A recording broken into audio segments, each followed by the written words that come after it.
right. Hi, everyone. Today we are welcoming our guest, April Powers, to Reimagining Company Culture. She is the Chief Equity and Inclusion Officer at the Society of Children's Book Writers and Illustrators. Hi, April. How are you? Hi, Christina. I'm great. How are you? Well, okay, great. I'm like COVID great, right? Yeah, exactly. COVID, great. We're doing what we can with what we have right now. Thanks so much for being on our show. I'd love to dive in and just tell us a little bit about yourself, your pronouns, and what you're excited to be working on this Monday. Well, I am a Jubian princess. I am Black and Jewish, which makes me bluish. I use she, her pronouns, and I'm bilingual, English, Spanish. I've lived in Europe, I've lived in South America and the US, so I have a really, really broad understanding of inclusion. I look at it from a global perspective. This Monday, wow. Monday, I am excited about jubianprincess.com. It's an opportunity for me to speak about Jews of color in Jewish spaces and help synagogues, shuls, and Jewish faith-based organizations with managing and understanding having people who don't look just like them in Jewish spaces, right? Equity and inclusion, for example. So that's one of the things that I'm doing that I'm excited about. What I'm not excited about, and today is, what is today, the 22nd, March 2021, is the massive situation with Asian hate crimes happening in our country, and that we have to call it out. This has been going on for centuries. This is not new news, but it's really exacerbated since the COVID virus has been so prevalent, and so I'm really ashamed of our country right now, and not our country. I'd want to cut that. I'm ashamed. And I don't even want to say ashamed. Like, let's say I'm disheartened, right? I'm really disheartened by what's happening and that we are still in the same space. It feels like we're running through Jello to me, that this has happened so quickly after the racial reckonings of this summer, past summer. Absolutely. And thank you for saying that and for all of the work that you are doing in terms of representation, especially at an early age in books, in literature. It's so important. And I know you talked a little bit about your personal experience and how you identify as well, but I would love to know kind of if we go back to the beginning a little bit in terms of what really inspired you to do this diversity, equity, inclusion, and belonging work. Well, I really, for my age cohort, which I don't intend to share, that's that's part of my inclusion journey that I will keep private. For my age cohort, being a mixed race interfaith family wasn't as common. It was still there, but it wasn't as common as it is today. I mean, we know that mixed race kids in the US are one of the fastest growing underrepresented groups in our country.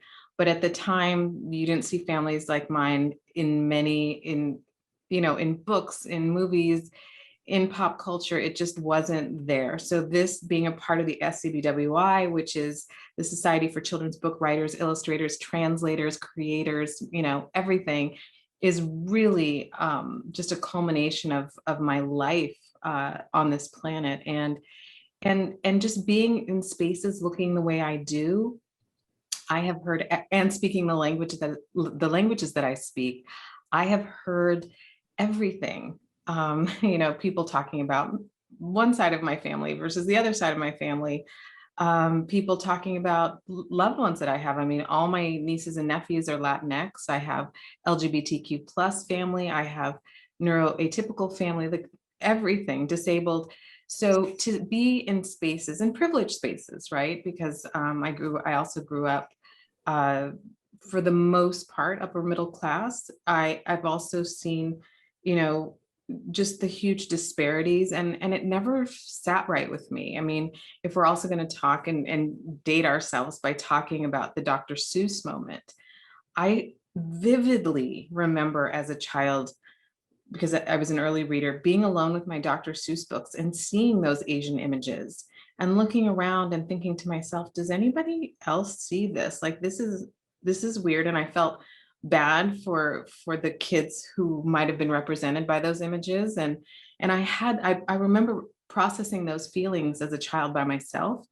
And so I really love that the publishers are curating, or publishers rather, it's the authors, it's their own family or their own organization is curating, not canceling that work. I think Dr. Seuss has created a number of really great work for children, but there were some graphic fails on his part, and it's never too late to fix that. I think that's a really great metaphor for all of us in terms of, yeah, you might have said something, really, really dumb when you were 17. You might be doing something really inexperienced and inappropriate now. But my philosophy is take a beat, take a look at what you're doing, do a little research, ask some people, and then do it. I think it's, we're looking at a time right now where voices are so important. And I've been doing this work for a really long time.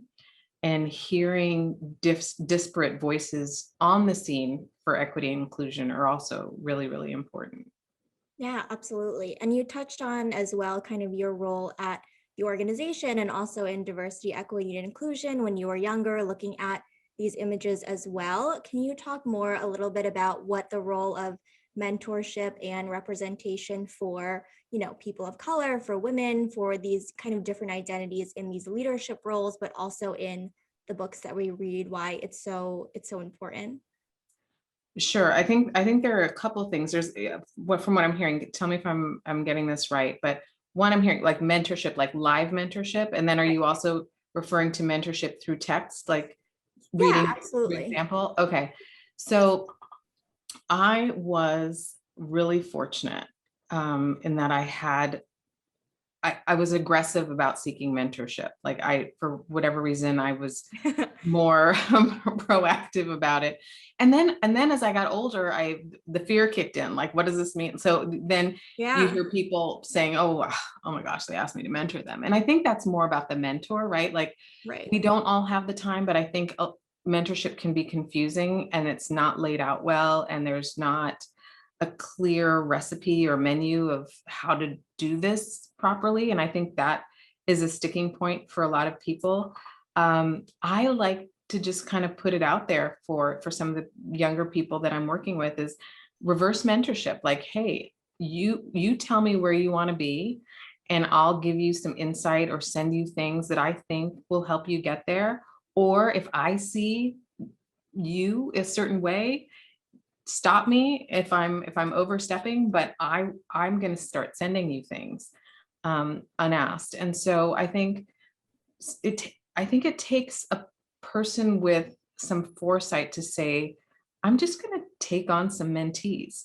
I don't think it should always be up to the person who has less experience to ask the more experienced person. I'm going to put some pressure on those of you out there to go and gather up some mentees and say, ew, I see something in you. I want to help you get to where you want to go. Tell me what you think that is, and I'll tell you what I'm seeing. And that's life-changing, because for a lot of people, I mean, tell me if this isn't you too, like, who's done that?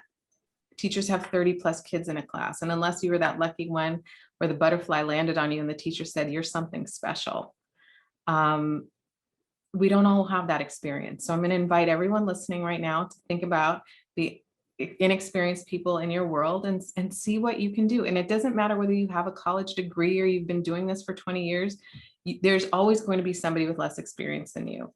And it shouldn't always be on them. They don't have the experience to know how to ask you. So it shouldn't always be on them. A. B, I find mentor texts to also be important. If you don't have access to a mentor, and few of us do right now, I don't have access to my mentors right now. I mean, I am, so overcommitted because I have kids at home. I am homeschooling. I am dealing with pandemic level issues with my time constraints. but my time constraints are also different because I'm not driving into work, right? But there are different things. But I also think there's some really special mentor texts, YouTubes, TikToks. I don't care where you find them, but find that inspiration, because those will be the things that will change your life trajectory, and keep you moving. Yeah, absolutely. I love the idea of mentored text. I feel like we don't hear that a lot in terms of the content that you are kind of ingesting in your day-to-day life and being super intentional about it, especially right now. Can you tell us a little bit more about the Society of Children's Book Writers and Illustrators Diversity, Equity, and Inclusion Strategy and your work on the team? I could not, I mean, if you had asked me, every day I'm excited to go to work at the SCBWI. That's Like, great. let me not just say, this is so exciting. Because we are talking about things that are important in children's literature. And one of the trends right now, or one of the things that we're talking about, is own voices. And what own voices means is that people who come from marginalized or underrepresented backgrounds get to tell their own stories authentically, make money from telling those stories authentically, and then are published or illustrated also, by people from those backgrounds, et cetera, right? So that children are receiving authentic works by authentic people, or reading about themselves in an authentic way. And so that takes a lot of training. So, I look at equity and inclusion from so many levels. Some people think training's great. Some people think training doesn't help. I think training is really important to get everybody on the same page with regard to corporate culture, organizational culture, philosophy, the language that you're going to use. Like, what does this mean? Oh, okay. That's my neighbor who has a Hummer. So I'm going to re-say that, all that. So the reason that we do training is to ensure that we're on the same page from a corporate culture or organizational culture perspective. So to make sure that we have the same language that we're using, right? Like, all of these things matter. And I think it starts with training. You have to get everyone sort of on the same page and keep re-upping that. I think also one of the things that we're going to be instituting employee pulse surveys and status surveys. Like, who are we? What do we look like as an organization? Who are our volunteers and members, and then what are they saying from those different buckets, right? And getting really granular about, like, how do you identify? Like, what are your personal pronouns? And those types of questions, because some people are going to be offended and some people are going to feel seen, right? And we have to make brave choices versus doing what we've always been doing. And even looking at our pulse surveys and how we're asking people to self-identify is really important. I looked at our survey of let me just use languages, for example. And the languages that we had, like Italian and Swiss German and some of these lovely European languages, are not some of the most spoken languages in the world. I mean, there are Chinese languages that we have never heard of, perhaps in the US, that beat Italian and all of the European languages by millions, and we're not putting them in surveys. And so just being globally aware of what we look like as an organization. You have to have policies and procedures in place. You have to have teeth in things. Like I always say, for a larger organization, we are basically a very large nonprofit in terms of membership, very small in terms of staff, but we are a diverse staff, which is awesome. Awesome. But I think if you're a larger organization, you really have to have those numbers, those dollars tied to executive compensation. We have to look at things from what does our team look like? What does the world look like? Who are we trying to talk to? Because if we're only trying to talk to one type of person, then fine, make that choice. But if you really are trying to be a global brand or a larger brand within the US, which has a really nice cross-section of the world, you have got to get people on your team that see things differently than you do. Yeah, absolutely. What I appreciate about your answer is not only did you talk about internally your team and the employees and employee listening, which is so important, but also the audience in terms of the books that you're publishing and also the people that you are, empowering to tell their story as well. And we talked about privilege too. So that definitely speaks to the folks that you're highlighting in your work, which is so important. And you started off by saying that you enjoy kind of going to work every day and you're doing really awesome things at your organization. And we talked about this a little bit too when you were talking about Dr. Seuss, but in terms of, I feel like we're hearing a lot of folks talk about cancel culture versus accountability. In your opinion, what is really the difference between those two things? Because of course, we definitely want to keep folks accountable and make sure that everyone is part of the conversation to move forward. But of course, there are instances where folks are being canceled as well, and it's kind of a balance there. So what are your thoughts about canceling and accountability, the differences? Well, if you see any of my interviews, you will see I'm anti-cancel culture. Yes. I believe that there is always room for redemption for all people. I think I've seen skinheads turn into some of the greatest advocates for equity and inclusion, even more so than somebody who may not have had that, had any experience like that. So, this is something that's really, really important to me.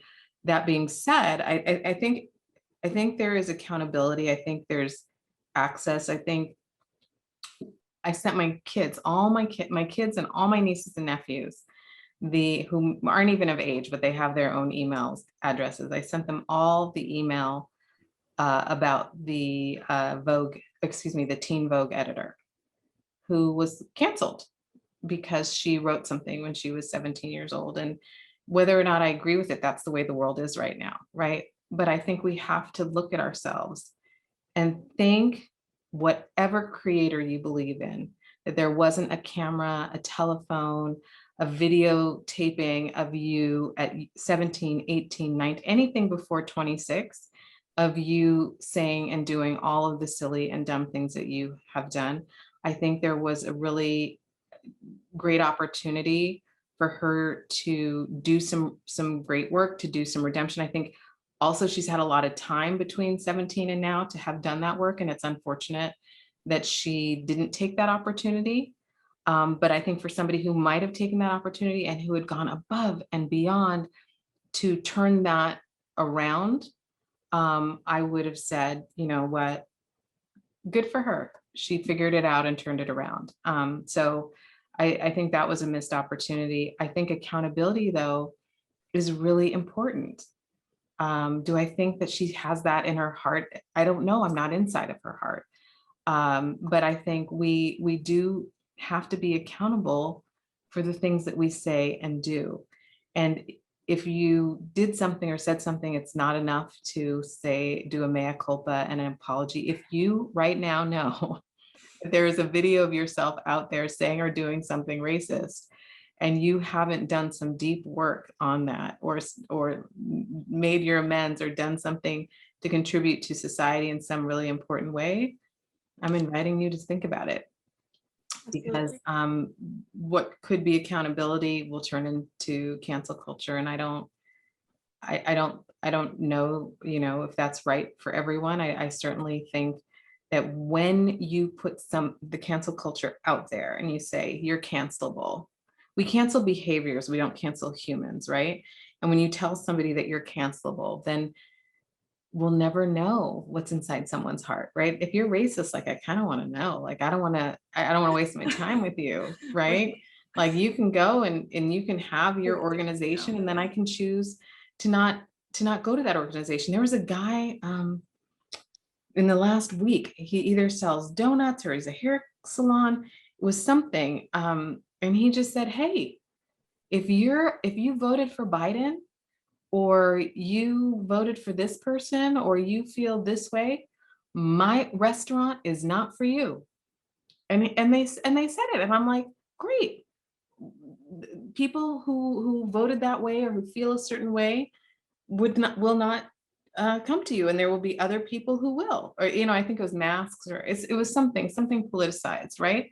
And that individual put it out there, and I kind of respect that. I don't agree with it, but I figure, you know what, if he's you know, putting his stake in the ground, then so be it, right? Yeah, yeah, absolutely. What are your, this is also related to kind of that conversation as well around performative actions. And again, you mentioned kind of deep work and intentionality behind that and knowing what's in someone's heart, especially we talked about at the top of kind of the interview as well, all of the really disheartening rise in Asian hate crimes. You and I talked about in our last panel discussion, it was right at the beginning of the corporate social justice movement where a lot of companies were talking about Black Lives Matter. In your opinion, what you've seen kind of companies do and just individuals as well in terms of making these company statements in solidarity with or in support of, do you feel that there is kind of a right way to go about making those statements in order for them to be very kind of meaningful and impactful? I am not a fan of hashtag activism. So the couch coaching and people just sitting at their desks or, you know, on their couch, liking and retweeting. I do it, but I'm also doing the work, right? So sometimes we need to boost certain things, right? Like, you know, you just sit there and you're like, what can I do? What can I do? But I think at this point in our, you know, tech trajectory, you can actually Google, what can I do? And do it. So when organizations do that and it's simply performative, not effective, I get concerned, but then I get even more concerned when I see nothing. So I'll give you an example, and I could be wrong. Hey, you know, Groupon, correct me if I miss something. But I just remember sitting through the summer, getting ad after ad after ad from Groupon as the news kept piling up, and just being so offended, like more and more offended with every single email that this was happening, like these happy emails after somebody was murdered, and it was becoming a huge issue. And I get it. Also, some organizations don't want to be political, but so part of me says, you know, at least say something, right? And then on top of it, you're going to have to, we're all going to spend some money on it. One of my favorite things that I've seen recently is the Goldman Sachs 1 Million Women initiative. So the Goldman Sachs 1 Million Black Women initiative. And I could be getting the title wrong, but they are investing, I think, $10 billion or something to help Black women become great investors. And that is something I just read about recently. So we're talking over 6 months it took them to gather the data, talk to people, get the experts, and execute on a very well-funded plan, right? So this isn't something that you can just turn around in a moment and say, hey, we're going to do this, right? Like they took a beat. That's what I'm talking about. Like before you send out your marketing plan, take a beat. Does it look like all white people? Are there disabled people in there? Are there LGBTQ people in there? Does it look like the world that we live in? And then go.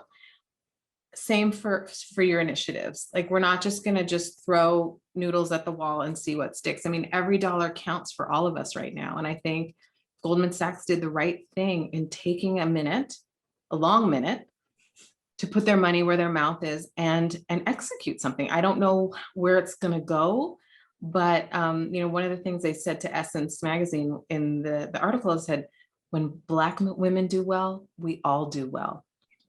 And I think people don't understand this.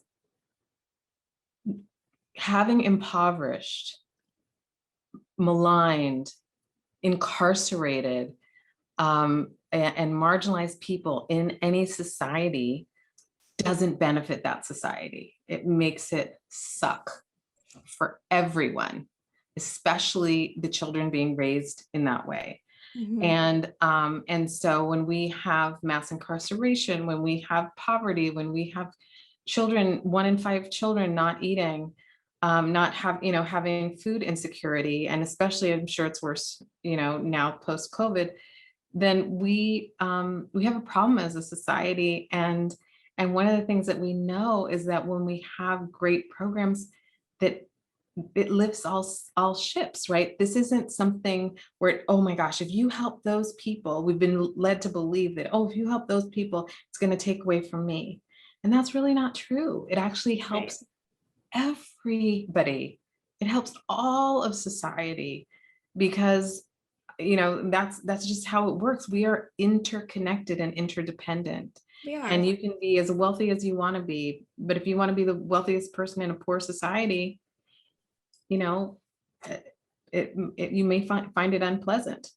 Yeah, no, that's true. And I appreciate you saying that as well. And also pointing out that change doesn't happen overnight or within, a couple hours of making a statement, and really investing and putting dollars behind someone's commitment is really important. And I know in addition to your full-time job, you also run your own company that helps other organizations create this holistic strategy, especially around diversity, equity, and inclusion. And especially over the past year, have you seen a lot of kind of different companies reach out, or just kind of trends in what they're really looking to accomplish in the future? The biggest trend that I've seen is more organizations hiring a dedicated person to this role. We love to see I'm it. I'm really excited about that. Queen Elizabeth, I just read an article before we got on. I think Queen Elizabeth is hiring a diversity czar, is Oh, what I'm calling it, like an wow. actual person at the palace to be in charge of equity and inclusion. I didn't have a chance to read it fully because we jumped on, but this is my favorite thing, is that there's going to actually be a person that is having these conversations and looking at it. When I first started, some of it was performative, right? Some of it Right. was just to say we have this person. Hopefully, anyone getting hired now is given the tools that they need to make an impact. Like everybody, even somebody at my level, we all need training. This language, what's happening, it changes on a yearly basis. Sometimes our language changes, on an instant, right? We're talking about cancel culture versus accountability. On my side, we're talking about own voices versus it, for children's literature, we're talking about own voices versus lived experience versus, hey, wait a minute, I'm I'm a BIPOC person and I don't want to be in own voices anymore, because now you're making me only write about people who look like me. And I don't want to only be put in that box and be tested. And now I have this big test to see if I know all of my Jewish prayers and how Black am I, kind of thing. Like, no, I reject that also. So yeah, things really do change, and you have to have people on those front lines that are prepared for that. The other thing I'm seeing is people are investing in this, even nonprofits. I'm getting so many more requests from nonprofits that are saying, looking at their boards and saying, how do we do this? How do we get more people on this board and more voices, and have it not just be a country club kind of thing? And I'm going to give some free advice right now to all of you on the boards. One, have people on the boards that, like the people that you serve, right? Like, have that be one of the requirements. If you're working with the unhoused, or if you're working with formerly incarcerated, or if you're working with people, that can't read, then you need to have people that you're serving have a voice on your board. You can't have people doing reimbursements. People can't can't pay $300 for a trip somewhere or be driving. I love Zoom now. Zoom has made so many things so much more equitable. So I do like what I'm seeing with this remote access to work and spaces and connection. You'll notice that I'm looking into the camera more than I'm looking, because it's one of those things where eye contact is so important, right? And we're missing that in these Zooms. But as I'm looking at the audience and looking at you, perhaps you feel a little bit more connected as we're talking technology and some of this stuff. But Zooms, I think, have brought the world to more people, and I'm excited about that. Absolutely. Brought more people into your homes, and the accessibility piece too, in terms of not just hiring folks from the coast to be in tech companies and just having more opportunities to work remotely as well, is really important. Have that more maybe flexible schedule depending on the company culture that you're into. And you mentioned earlier, kind of in our conversation as well, how you are doing this at your organization as well, just that employee listening and getting folks from your organization to speak up. I would love to know your thoughts on what the holistic employee engagement strategy looks like in terms of really empowering folks, especially from marginalized communities, to, share their experience to level up the organization, especially if they are the first, or if the company is making a commitment to these diversity, equity, and inclusion goals. What really kind of empowers folks to give their honest opinion and how you meet employees where they are. Well, as I mentioned, we only have 10 employees. We have 300 volunteers and almost 30,000 members. So the employees, it's more about our membership feeling empowered. Yeah. And the challenge there is, for children's literature, we have probably in the US, even though we're global, a bulk of our membership is here in the US, another large portion in the UK, because we are an English based. With the Spanish, we're spinning off, not spinning off, but we are leveraging our Spanish language group and making sure that we have really good content for them in the Spanish language as well, and translators. But what we're trying to do is create spaces and voices and opportunities and exclusive places, safe places, brave places for people who are underrepresented to be. And we're getting a lot of pushback on that because, like I said, we're primarily US based, English based organization. Children's literature is primarily a white, middle class, middle-aged woman's game right now, or it has been for many years. And that even with all the own voices, even with all the acknowledgement that it has to change, it hasn't changed that much. And we can see those numbers. I've posted those numbers on and some things like that on Twitter if anybody wants to see more about that. But so the holistic issues are creating content for people who are underrepresented, creating these surveys that ask the questions like, what can we do better? And hearing the answers and just taking it on the chin, like some things we're not doing well, right? Like one of my biggest challenges right now, being a 10-person organization that's a nonprofit, is accessibility, right?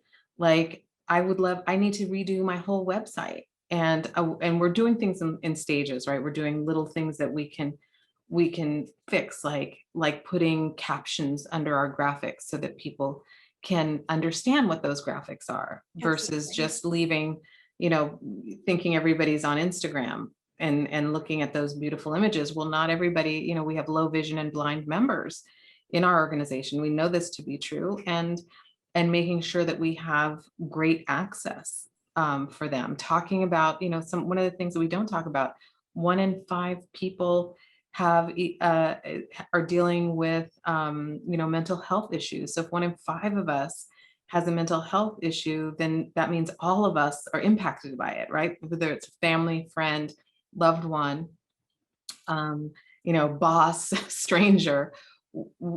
We have to look at this more and talk about it more. So when we talk holistic, we're talking about the whole person, bringing your whole self to work, bringing your whole self to the organization. And I think what I love is that recently, with at least in some of the workshops that I've hosted, because I'm hosting a whole new panel with socials and opportunities for people to connect, is the honesty and the bravery that people are saying, I am this.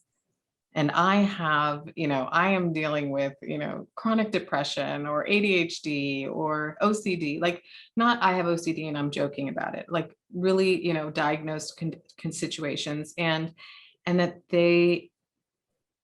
my win is that they feel safe enough in some of the spaces we've been able to create for them to say it in those spaces, and for us to be able to talk craft and have it not be So tell me, what it's like to, write Asian. We do have those spaces. We want those spaces, but we also have places where we're just simply talking craft and having people dialogue around that. My biggest goal being that every single child everywhere in the world sees themselves in books and they see others in books, because that's what's going to Absolutely. humanize us. And I Mhm. think anyone who is saying saying racist slurs, or I just wonder what books they read. Like, what, did you only see Great yourself in question. books? Right. That's absolutely a great question in terms of humanizing us, connecting us early when we are reading these books in school, whether it's virtual or in person. But I think that's definitely an important piece of the conversation, is that education and access to those materials as well. April, I Yeah. can't believe we're at time, and I really want to be respectful of your time, because this has been a really great conversation for us to have as well, especially right now. I would love to ask kind of a final question. Of this work is really hard, and you touched on it in your last answer, but I would love to know what is giving you hope and energy right now in your role, but also in the world, as we are still in a global pandemic. But I feel that everybody's going through their own story. So would love to know what is giving you hope right now. One of the things that's giving me hope is just seeing people talk about things that so many of us have had in our minds for so many years. I think if you are an underrepresented or marginalized person, that we've known this for years, but the fact that people are asking respectfully, tell me more. I want to do more. It gives that gives me hope. People getting the vaccines that need it. The fact that we're kind of sort of peeking under the the skin of the sea, like Salvador Dali would say, towards thinking about reopening up some of our societies. I'm excited about.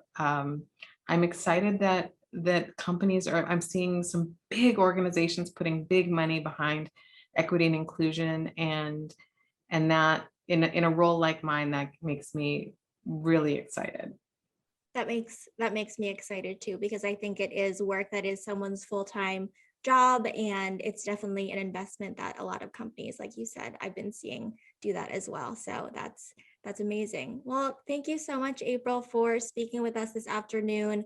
It was great to reconnect with you, and also good to see and hear your voice as well.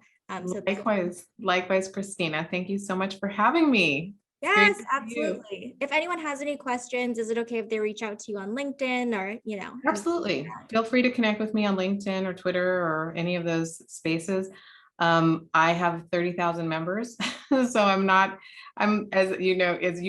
slow on the draw with getting back, but if you'd like to connect with me anywhere on social media, I'd be more than happy to.